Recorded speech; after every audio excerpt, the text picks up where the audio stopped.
To address this abuse via subsidiaries, the working group has proposed a mandatory audit committee approval if a transaction is taking place between a listed entity or any of its subsidiaries on one hand and a related party of the listed entity or any of its subsidiaries on the other.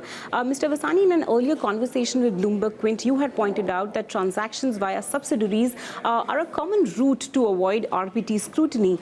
Does this suggestion address your concerns? This will certainly capture current large number of transactions which are currently outside the scrutiny, because as Umakanth pointed out that they are at a consolidated level and everything gets captured. I must at the same time, I think they need to ensure a couple of other things to ensure that the transactions get properly evaluated. One of the complaints which many audit committee members have told me is that, audit committee is supposed to be consisting of predominantly financial experts, chartered accountants and all that. I have found in my experience that careful review of audit related party transactions requires very strong domain knowledge of the industry. Like, for example, if you are sitting on a board of an airline company, what kind of issues which can come up on the board of an airline company? If there is an aviation law expert, and he is sitting on the board of the audit committee, he would bring in a perspective which other normal financial experts may not be able to bring in.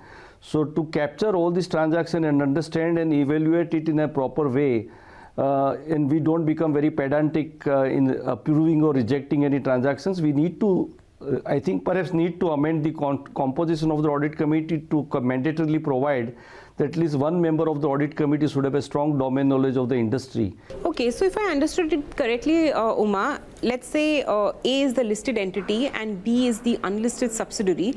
If this B now transacts with a related party of A, which is the listed entity, if that transaction crosses the materiality threshold that you've just spoken about, is where the transaction will need to go to the shareholders for approval. Is my understanding correct?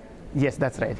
In such a transaction will require the approval of the shareholders of the listed company, even though the listed company is directly not a party to the transaction, only the subsidiary is.